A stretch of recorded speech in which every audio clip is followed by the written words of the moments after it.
Have you noticed how every new game these days proudly slaps DLSS or FSR on the settings menu? These technologies promise higher frame rates and smoother gameplay, but here's the catch. They might actually be lowering the overall quality of games. Let's talk about how developers are starting to rely on them as a crutch instead of optimizing their games properly.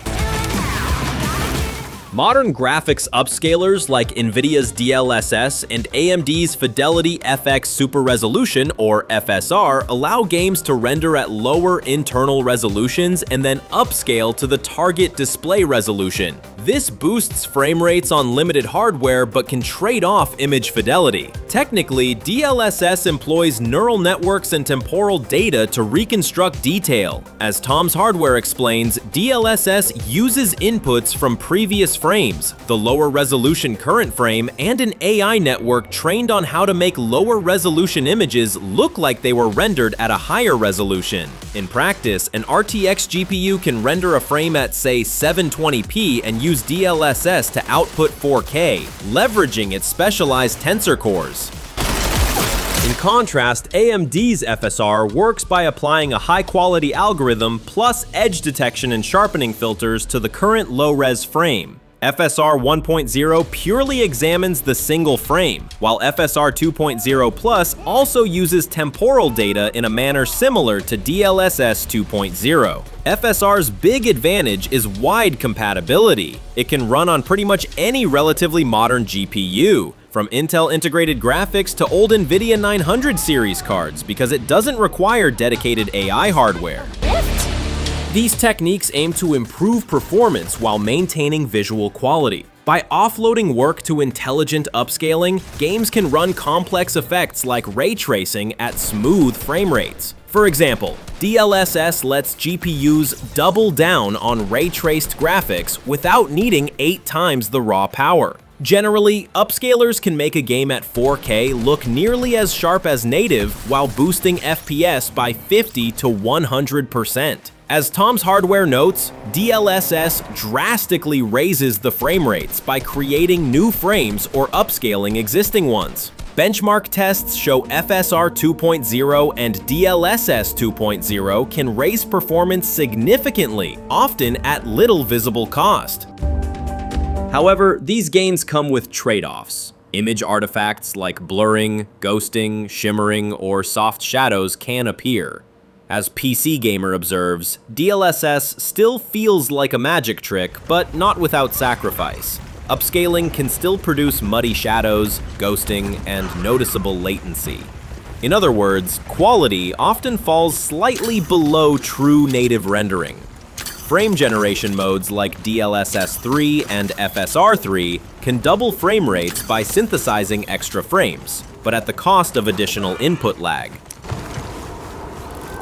Before AI took over upscaling, game optimization was all about understanding and painstakingly sculpting the performance of a game engine. Devs tweaked asset quality, managed memory, built efficient LOD systems, used culling tricks, and hand-tuned shaders. Native rendering meant the entire image was crafted at the output resolution, with anti-aliasing and post-processing stacked on top. This work isn't just extra polish. When done right, good optimization means a game looks and runs well on a wide variety of hardware, not just on the highest-end GPUs. Classic optimization enables more people to enjoy the game and expands the player base, making the product accessible to entry-level laptops, aging desktops, and consoles, as well as new high-end rigs.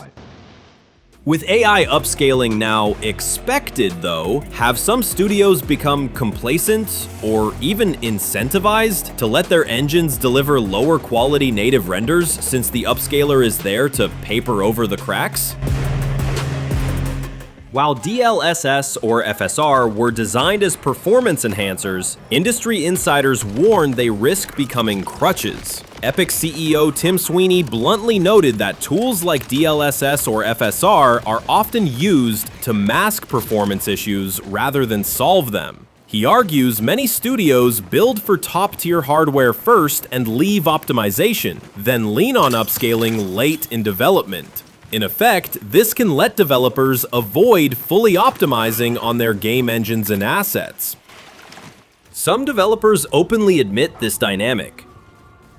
The studio behind Remnant 2 acknowledged it designed the game with upscaling in mind, and urged players to leave DLSS/FSR on for the smoothest gameplay. Early players found Remnant 2 surprisingly demanding, with dropped frames and unstable performance unless upscalers were used. The developers are planning patches, but their advice reflects a reliance on DLSS or FSR from day one.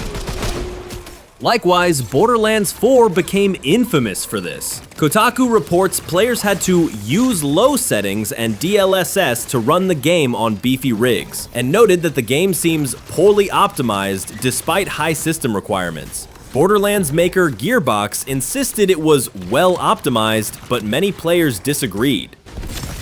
By contrast, other developers explicitly state they refuse to lean on these crutches. Battlefield 6 developers repeatedly emphasized native performance. Technical director Christian Buell told PC Gamer they want Battlefield 6 to run great without DLSS, and said their default performance targets are not with upscaling on. Buell said past Battlefield games took the build cool stuff and then make it work approach. This time, they insisted on shipping only what was already performant. In development, they even told themselves, you can't add stuff until we get this optimized. As a result, the Battlefield 6 team hit 60 FPS reliably on consoles, even if it meant scaling back some visual effects.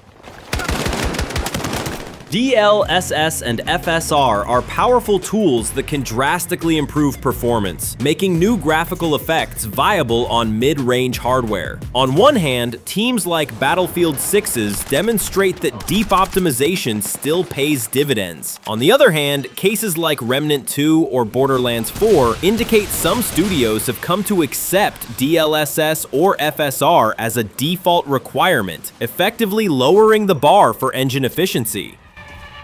Critics worry this could create a vicious cycle. Knowing upscalers will bail them out, developers might be less motivated to fully optimize, thus raising minimum requirements and fragmenting the player base. As Tim Sweeney warned, over-reliance on these magic features risks making optimization an afterthought. In short, while DLSS or FSR are a boon for gaming performance, they should supplement, not supplant. The healthiest path is likely a compromise. Design games to run well natively and use upscaling sparingly. For example, high-res or high frame rate modes only. The community and experts largely agree that when misused as a crutch, these AI-driven tricks can weaken the incentive to optimize properly, ultimately harming the player experience in the long run.